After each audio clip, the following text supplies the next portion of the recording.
The chamber was vast enough to make distance feel like ideology. Built at the junction of 3 orbiting stations, it held representatives from thousands of civilizations in a perfect ring of suspended platforms. Crystal pillars rose like frozen lightning toward a vaulted ceiling, where a living nebula slowly turned. Violet, gold, and deep electric blue shifting across its surface, as if the galaxy itself were breathing above them. Every seat in the circle belonged to a world that believed it mattered. At the center stood Ambassador Chen, human.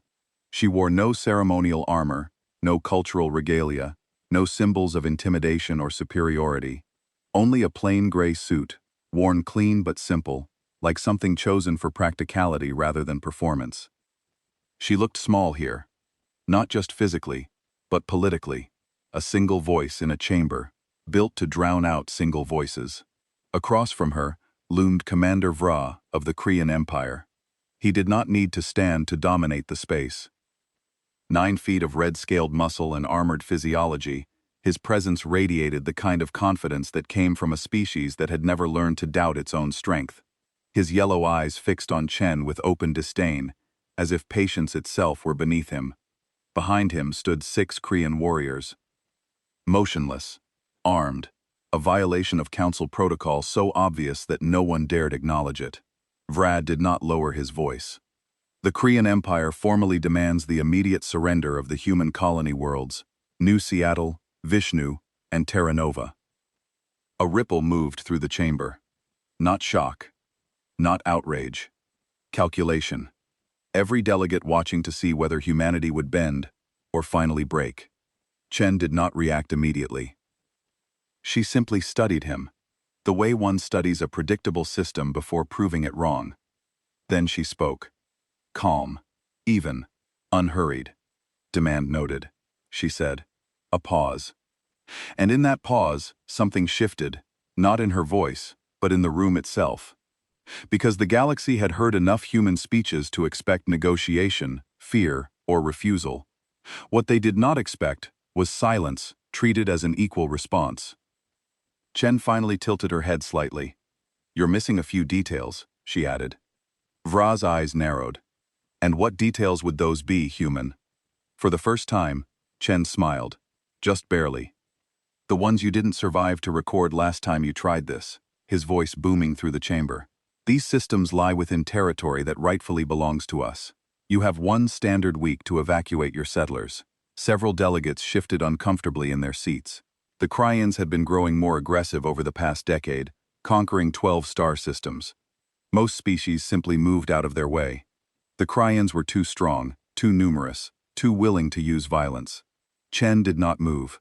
Her face remained calm, almost neutral. Those worlds have been human colonies for over a century. They contain nearly 15 million people. We will not abandon them. Fract laughed a harsh barking sound. Then we will remove them for you. Your species talks much about peace and trade. You build schools and markets while real civilizations build fleets and armies. You are weak. The galaxy knows it. Your military is a joke compared to ours. We have no desire for conflict, Chen replied quietly. But we will defend our people if necessary. This only made Vra laugh harder. Several other Krydian delegates joined in, the sound echoing through the chamber. Defend with what? Your cargo haulers, your mining ships. He leaned forward, his massive frame looming over the center of the room. I have seen your military reports. Your fleet is 1/3 the size of ours. Your soldiers are small and soft. You have not fought a real war in centuries. 400 years, said a quiet voice from the side of the chamber. Everyone turned. An elderly alien slowly rose from his seat. He was a Vareth, one of the oldest species in the council. His name was Cathor, and his leathery skin had faded to a pale gray with age. His 6 eyes blinked slowly as he looked at Vrath. Humanity's last war was 400 years ago, Cathor continued. Perhaps you should inquire about that conflict before making threats you cannot withdraw from. Vrath turned his attention to the old Varath. I know of no such war in the records. Humanity joined the council peacefully. They have been model citizens, always following rules, always seeking compromise. They are merchants and farmers, not warriors. Castor's mandibles clicked together in what might have been a sad smile. Ask about the Zath. Ask what happened to them. A ripple of confusion moved through the chamber. Several delegates pulled up data screens, searching their archives. The name Zath seemed familiar to some, but the details were hazy, missing, strange. I find no significant information about this species, one of the delegates announced. There are references to them in old star charts, but the records are incomplete. Corrupted, perhaps? Not corrupted, Castor said softly. Sealed by agreement of this council, Frax snorted. Old legends and mystery stories do not concern the Cathian Empire. We deal in present realities. The reality is that humanity is weak, and weakness invites conquest. He turned back to Chen. You have 72 hours to begin evacuation. After that, we will take what we want by force. The council has no power to stop us, and neither do you. Chen stood there for a long moment, her hands clasped behind her back. When she spoke, her voice remained level and calm. Commander Vrath, I am authorized to give you one opportunity. Withdraw your claim on our colonies. This situation can still end peacefully. Peaceful? Vrath sneered. You stand there powerless and speak of peace as if you have a choice in the matter. Your species will learn the same lesson 12 others have learned. The strong take what they want. The weak surrender or die. 72 hours, Chen repeated as if Vrath had not spoken. I am giving you 72 hours to reconsider. Please use this time wisely. The tone of her voice had not changed at all. She was not angry, or frightened or desperate.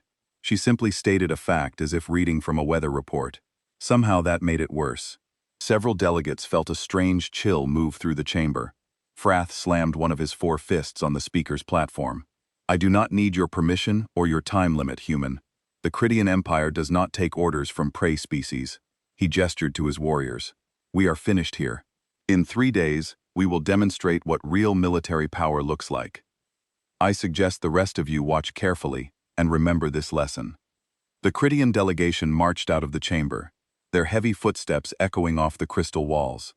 As soon as they were gone, the chamber erupted in nervous chatter. Delegates argued about what should be done, whether the council should intervene, what the political ramifications would be. Chen remained standing in the center, unmoved by the chaos around her. She tapped a small device on her wrist, sending a message to the human fleet command. The message contained only 2 words, Protocol Omega. Castor slowly made his way down to the chamber floor. His movements were stiff with age, and it took him several minutes to reach Chen.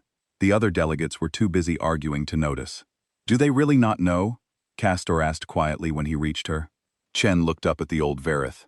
There was something in her eyes now, something that had not been there before. It was not anger or fear. It was something colder, something that made Castor want to look away. No, Chen said. No one remembers anymore. We made sure of it. Can you not stop this? Surely there is still time for diplomacy. We gave them 72 hours. That is more than the Zash gave us.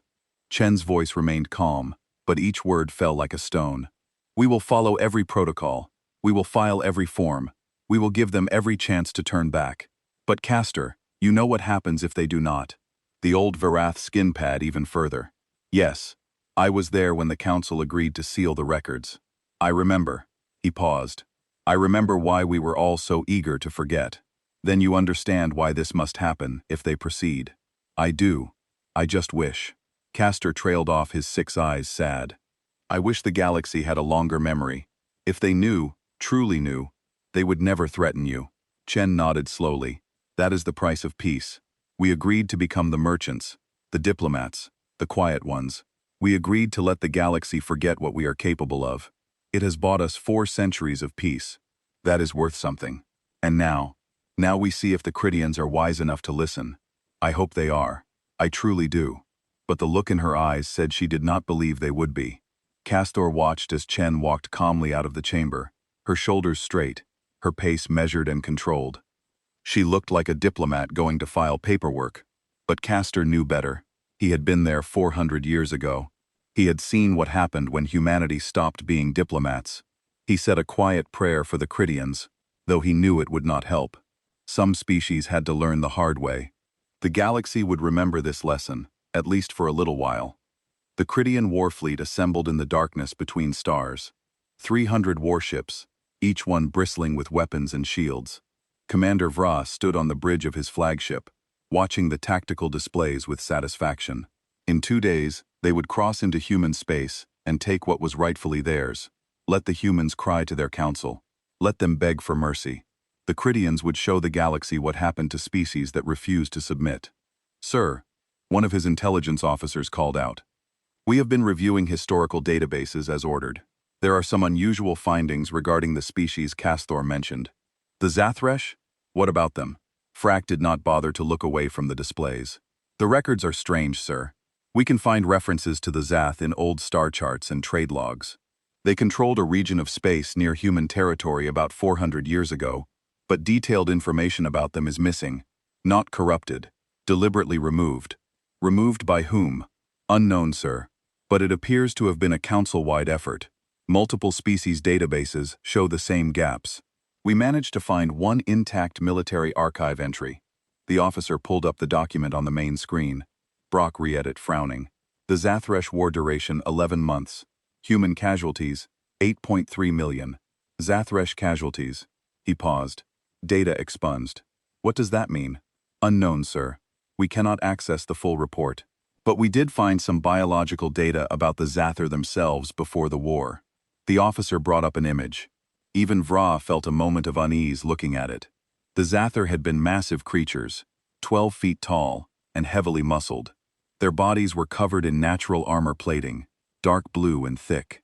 They had 4 arms, each one ending in razor-sharp claws. Their heads were dominated by powerful jaws filled with teeth designed for tearing flesh. "Apex predators," the intelligence officer continued. "High-gravity world origin records indicate they were considered the finest warriors in the known galaxy at that time. Strength far exceeding most species, natural weapons, aggressive culture, based on hunting and conquest. And the humans fought them according to this." "Yes, sir. But the details are sealed." Vrath studied the image for a moment longer, then dismissed it with a wave of his hand. "Obviously, the war was not decisive, or we would have heard of it. The humans probably paid tribute or surrendered territory. They are not fighters. File this away and focus on current intelligence."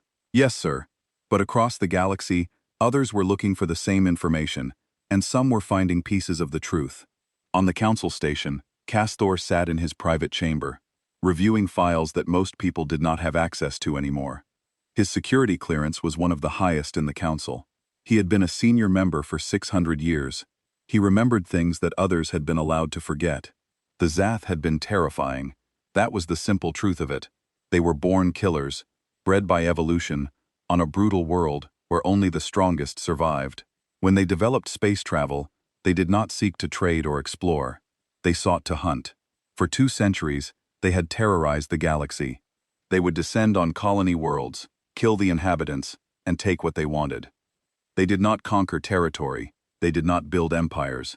They simply hunted for sport and survival. The council had tried to negotiate with them countless times. The Zath had no interest in peace. They viewed other species as prey, nothing more. Then they encountered humanity. Castor pulled up the old records, the ones that had been sealed but not destroyed. Someone needed to remember.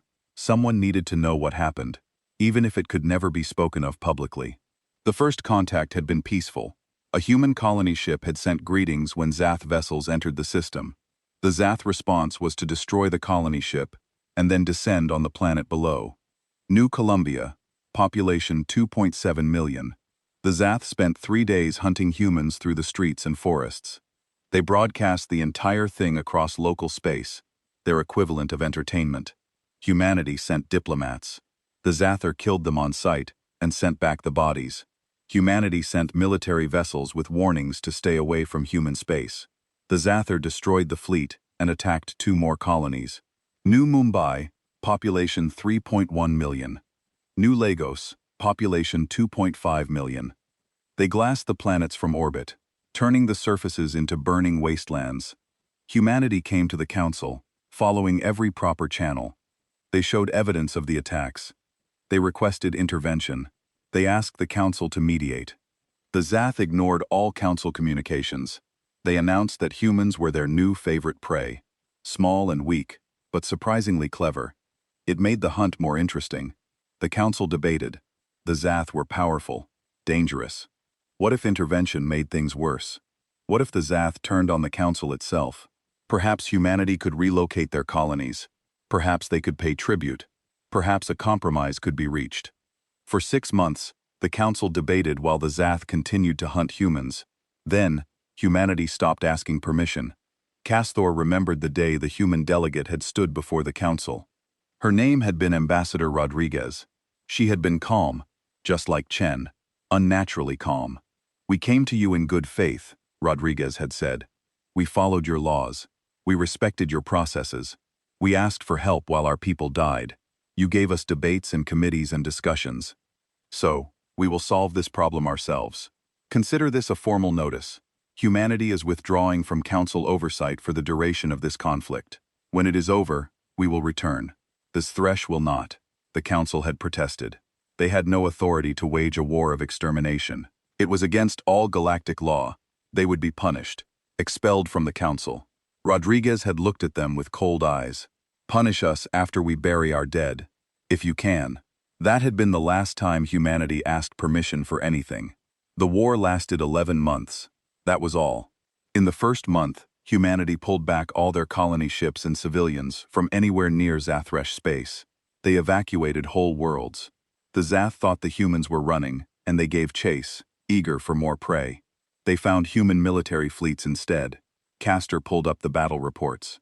He had read them dozens of times over the centuries, and they still made his blood run cold.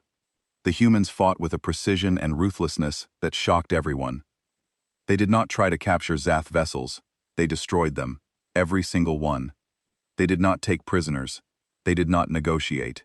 They simply killed. The Zath were superior warriors in single combat. But humanity did not fight fair. They used tactics the Zath could not predict. They struck from impossible angles. They set traps. They used weapons that violated every accepted rule of warfare. Biological weapons, nuclear weapons, kinetic bombardment, anything that worked. By month 3, the Zaresh had lost half their fleet. By month 6, they had lost their military entirely. By month 9, human fleets surrounded every Zoth world. The Zoth finally tried to surrender. Humanity said no. Castor closed his eyes, remembering the reports from the final 2 months. He wished he could forget them. The humans systematically eliminated the Zathresh from every world they occupied.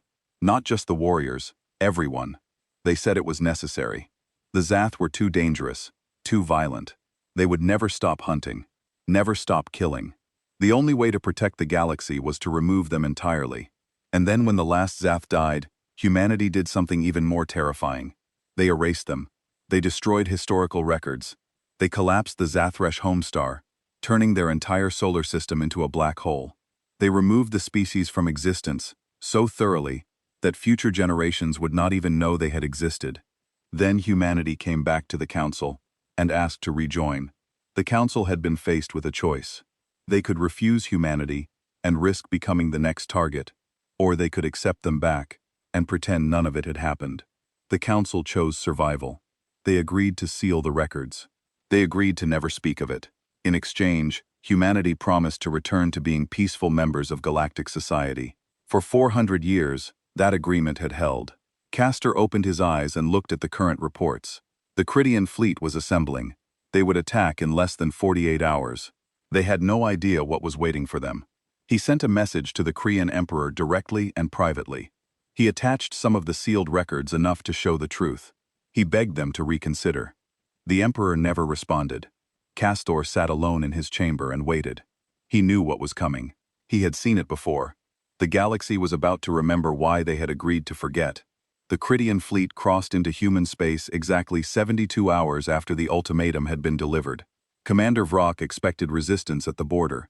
He expected human ships to meet them with demands and warnings. Instead, they found nothing. Empty space, silent sensors, not a single human vessel anywhere near the border. They fled, one of his officers said with satisfaction, just as predicted. They are cowards. Frath was not so certain. Something felt wrong. His instincts honed through dozens of conquests, whispered warnings. But he pushed the feeling aside. Intelligence reports showed human military strength. They were outmatched. Of course they would run. The fleet proceeded to the first target, a mining colony on the edge of human space. Population listed at 50,000. Small defenses. Easy target. They would make an example of it. broadcast the destruction across human worlds, and force a quick surrender.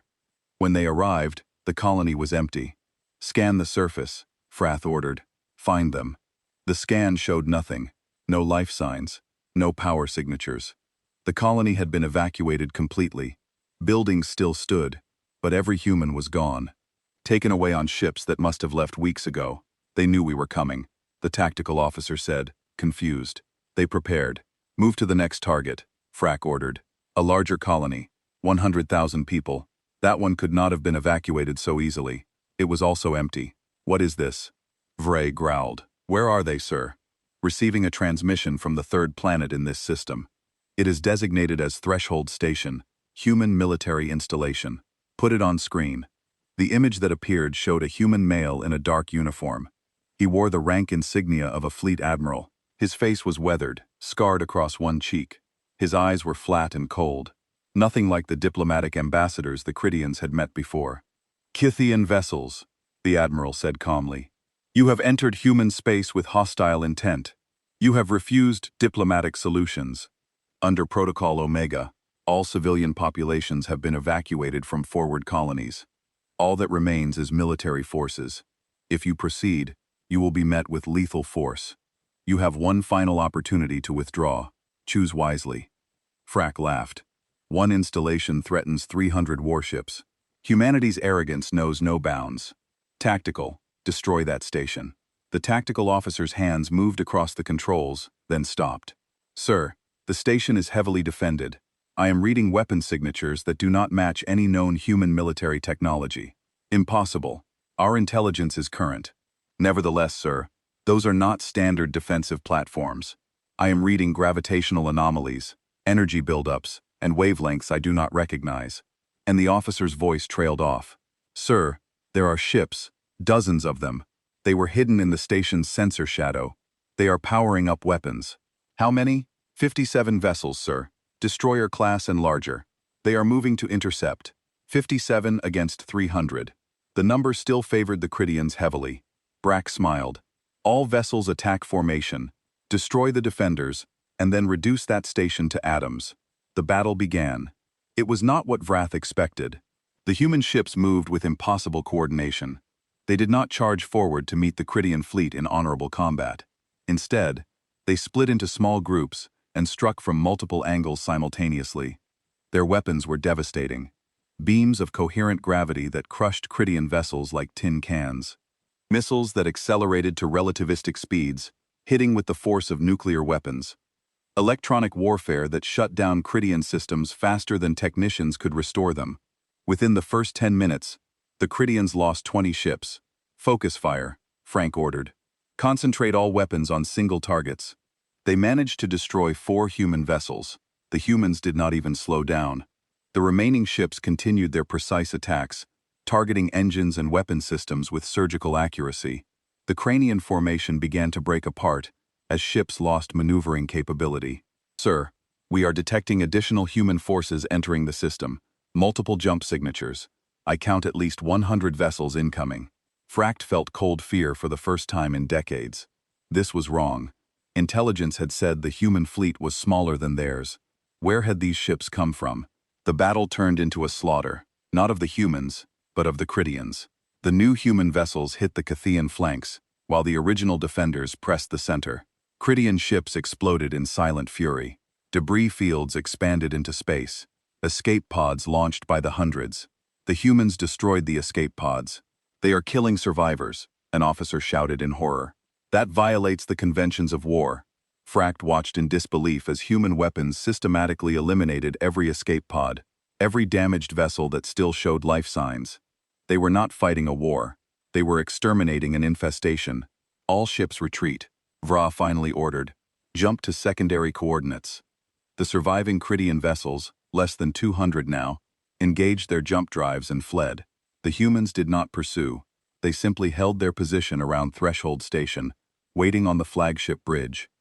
The officers were silent. They had just lost 40% of their fleet in a single battle against an enemy that was supposed to be weak. "Get me, Emperor Throck," Froth said quietly. His voice was shaken. "He needs to know." While the communication was being established, The intelligence officer was reviewing recordings of the battle. He isolated audio from one of the human ships, a command vessel coordinating the attack. "Sir, you need to hear this." He played the recording. It was a human voice, calm and emotionless, giving tactical orders. "Alpha Wing, target engines on vessels designated K-47 through K-53. Beta Wing, eliminate escape pods from destroyed vessels. Confirm no survivors. Gamma Wing, prepare relativistic missiles for firing solution on Krydian flagship. Delta Wing, maintain electronic countermeasures. Eta Wing, stand by for pursuit if enemy attempts retreat." There was no anger in the voice. No excitement, no emotion at all. It was like listening to someone describe a maintenance procedure. Clinical, cold, efficient. "Play it again," Frack ordered. He listened to the orders being given. The coordination was perfect. Every human ship knew exactly what to do, exactly when to do it. They fought like a single organism, with 1,000 hands. This was not a military fleet. This was something else. Something designed for one purpose only. Killing Emperor Throck appeared on the communication screen. The Krydian ruler was older than Vrath. His scales faded to a dull orange. "Report. Commander, our sensors indicate you engaged the humans. What is your status?" "We have lost 98 vessels, Your Majesty. The humans were prepared. Their technology exceeds our intelligence estimates. Their tactics are unlike anything we have encountered." The Emperor's face darkened. 98 ships against the humans. That is impossible. I watched it happen, Your Majesty. I need reinforcements. Additional fleet elements. This is not the enemy we expected. You have 300 warships, Commander. That should be more than sufficient to subdue a species of merchants and farmers. They are not merchants, Your Majesty. They are something else, something we do not understand. The Emperor was quiet for a long moment. Then he asked, "Did we capture any prisoners?" "One, Your Majesty. A pilot whose ship was disabled. He is being interrogated now. Put me through to the interrogation room." The screen split. On one side, Emperor Throck. On the other, a small chamber, where a human sat strapped to a chair. He was young, perhaps 30 standard years. His flight suit was torn and burned, but he seemed uninjured. 2 Krydian interrogators stood over him. "Human," the Emperor said, "you will tell us about your military capabilities. You will explain how you defeated a superior force." The human pilot looked up at the screen. He smiled. It was not a friendly smile. It was the smile of someone who knew a secret. "A terrible secret? You want to know how we beat you?" the pilot said. His voice was casual, almost amused. "That was not beating you. That was just a test. We wanted to see how you fight. Now we know." "Arrogant words from a prisoner," the Emperor growled. "I am not a prisoner. I am a witness. You are going to let me go so I can tell your people what is coming." Frath felt his blood run cold. There was something in the human's voice, something absolutely certain. "You mentioned a species called the Zathresh," the pilot continued. "Your intelligence officer found references to them. You want to know what happened to the Zathresh?" No one answered. The pilot continued anyway. "They attacked us, killed millions of our people. We asked the council for help. They did nothing. So we killed every single Zish, every man, woman and child. We sterilized their worlds with nuclear fire. We collapsed their star and turned their home system into a black hole.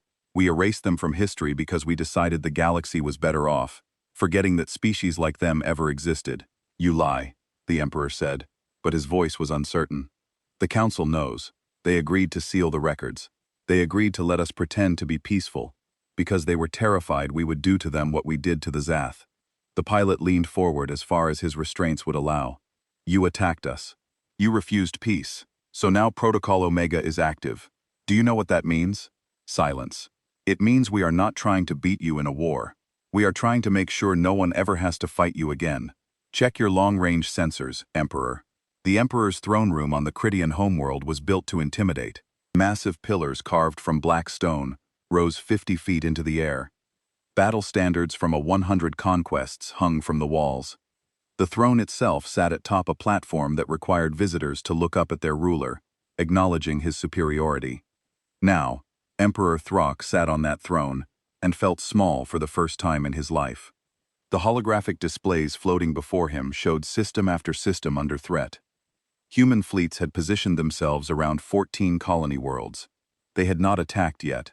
They were just waiting in orbit, weapons powered but not firing. The message was clear. They could destroy any of these worlds at any moment. They were choosing not to. For now, what do they want? Throck demanded of his advisors. Why have they not made demands? There have been no communications from any human vessel, Your Majesty, the communications minister reported. They ignore all hails. They simply maintain position and watch. How long until our fleet can regroup and respond? His military advisor, General Cray, looked grim. The fleet is scattered after the battle at Threshold Station. It will take days to reassemble. Even then, we must divide forces to protect multiple worlds. We no longer have numerical superiority. The humans have more ships than intelligence predicted. Many more. Where did they come from? Throck slammed his fist on the throne's armrest. Our spies watched their shipyards. We counted their military vessels. How did we miss entire fleets? They hid them, Your Majesty. Somehow, possibly in deep space, far from any system where we could detect them. They have been preparing for this for a long time, perhaps years, perhaps centuries. The Emperor stared at the displays.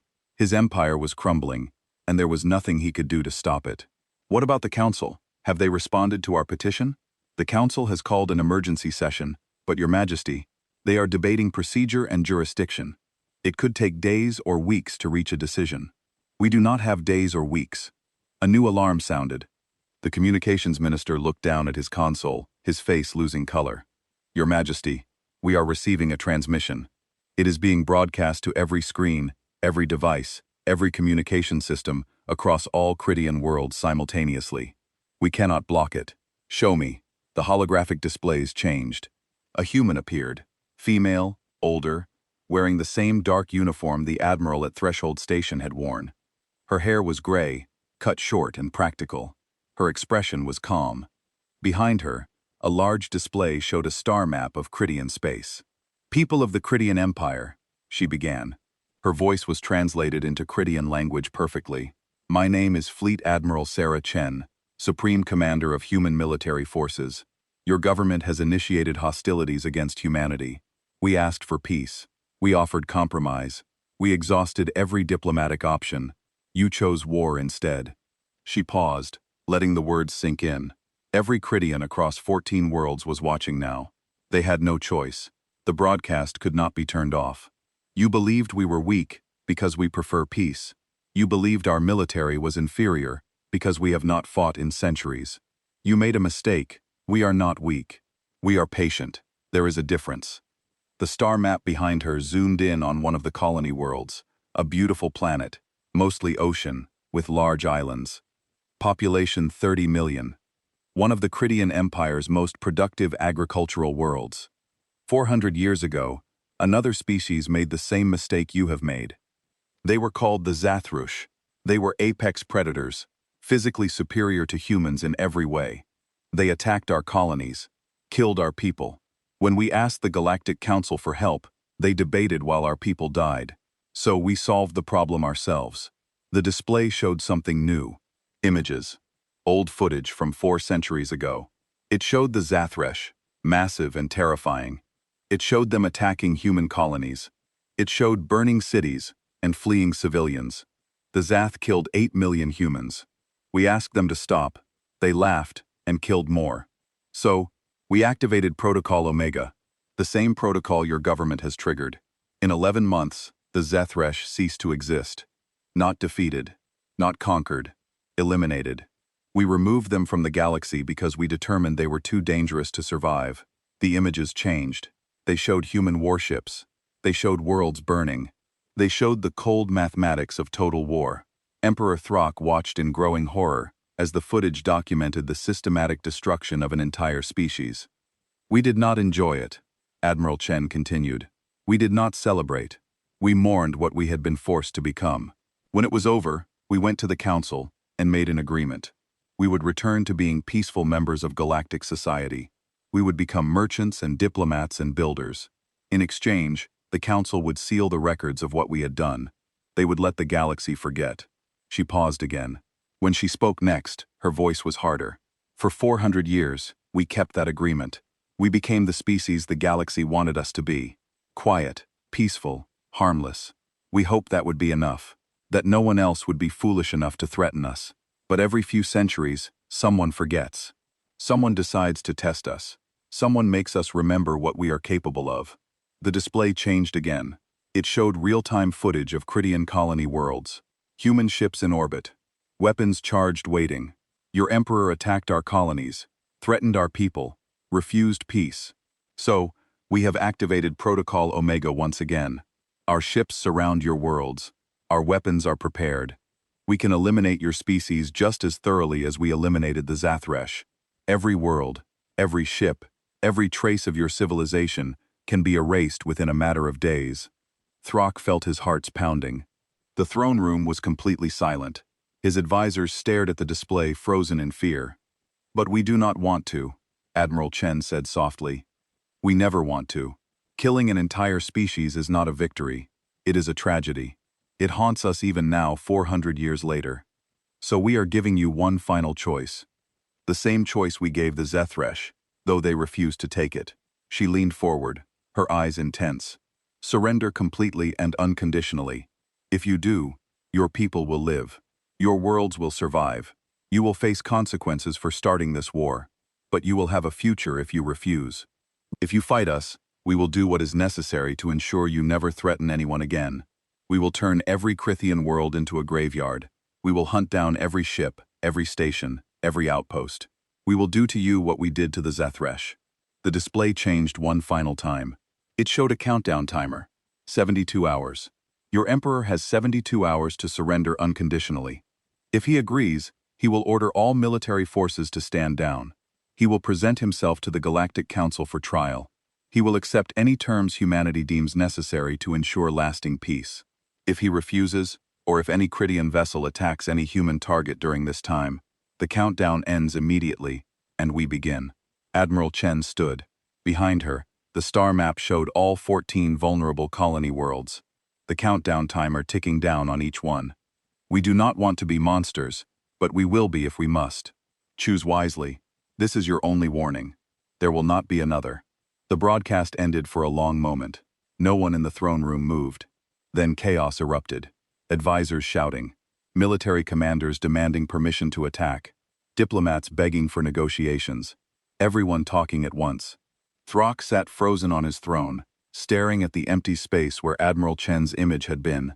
He thought about the images of the Zresh, beings far more powerful than his own people, reduced to historical footnotes. He thought about his own colonies, 30 million people on just one of them, billions across all of them. Your Majesty, General Crack said quietly. He had pushed through the chaos to stand near the throne. What are your orders? Throck looked at the general. Crack was a warrior proven in dozens of battles. He had never retreated, never surrendered. But now his eyes showed fear. Can we win? Throck asked simply. Crack was silent for a long moment. Then he slowly shook his head. No, Your Majesty. Not against this. They have been planning for centuries. Every move calculated, every possibility accounted for. If we fight, we will die. All of us. The Zoth were superior warriors. Yes, Your Majesty. And the humans killed them all. Yes, Your Majesty. Throck closed his eyes. He had built his empire through strength, through conquest, through never backing down. Every species he had faced had eventually submitted. But this was different. The humans were not trying to conquer. They were not trying to dominate. They were trying to eliminate a threat. And his empire was the threat. He opened his eyes and looked at the countdown timer still displayed on the screens. 72 hours. 3 days to decide the fate of his entire species. Contact the Council, he said quietly. Contact humanity. Tell them we will negotiate. Negotiate, Your Majesty, or surrender. Throck looked at his general, at his advisors, at the displays showing his vulnerable worlds, at the faces of his people watching in terror. I will speak to my people first, he said. They deserve to know the truth. They deserve to understand why I am about to become the first Critian emperor to surrender without a fight. The neutral station floated in empty space between Cathion and human territory. It was a council facility designed for exactly this purpose. Peace negotiations, treaty signings, the formal ending of wars. The conference room was large and cold with a long table in the center. On one side, Emperor Throck and his remaining advisors. On the other side, Ambassador Chen, and a delegation of human officials. 3 weeks had passed since the countdown had ended. Throck had surrendered within the 72-hour deadline, appearing before his people in a broadcast that shocked the galaxy. He had explained the truth about the Zath. He had shown the evidence of humanity's capabilities. He had told his people that continuing the war would mean extinction, and he would not lead them to that fate. There had been resistance. Some military commanders had refused to stand down. Human forces had eliminated them with surgical precision. 60% of the Krydian military was gone now. 40% of the civilian population had died in the brief conflict. It had taken only 3 weeks.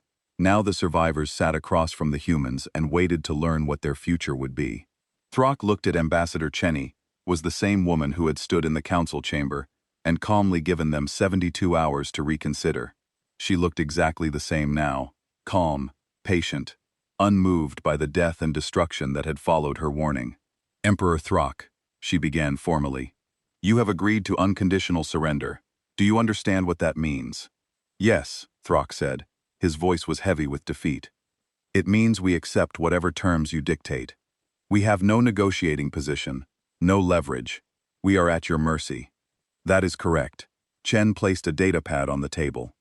These are humanity's terms. You may review them. Throck picked up the pad and began reading. With each line, his expression grew darker. Finally, he looked up. These terms are harsh. They are fair, Chen replied. Consider what you did. You attacked our colonies unprovoked. You refused diplomatic solutions.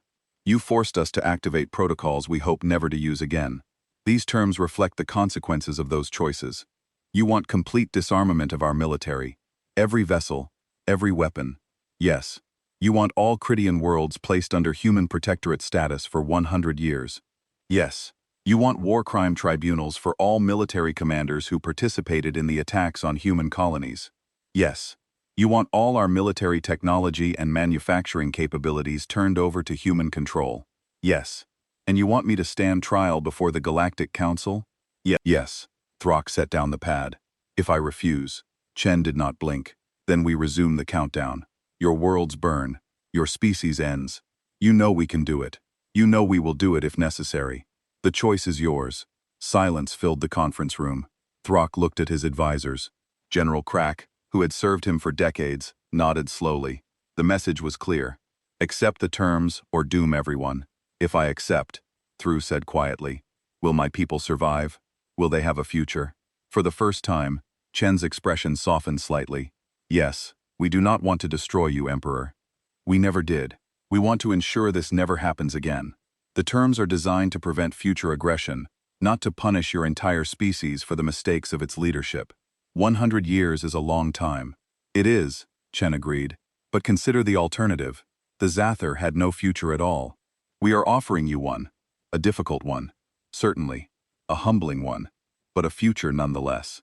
Throck considered this 100 years of occupation, of having human overseers watching every world, every decision, of being second-class citizens in their own empire. His people would hate him for it. History would remember him as the emperor who lost everything. But they would remember. They would survive to remember. I accept your terms, he said finally. All of them. I will face the council's judgment. I will order full cooperation with human forces.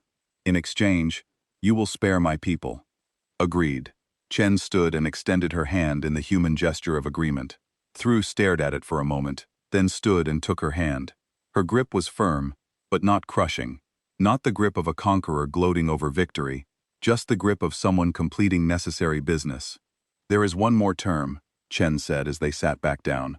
Not on the official document. More of a request. What is it? You will address the Galactic Council. You will explain what happened here. You will make sure every species understands the lesson. We need them to know. Know what? Chen leaned forward, her eyes serious. That we do not want to be the monsters.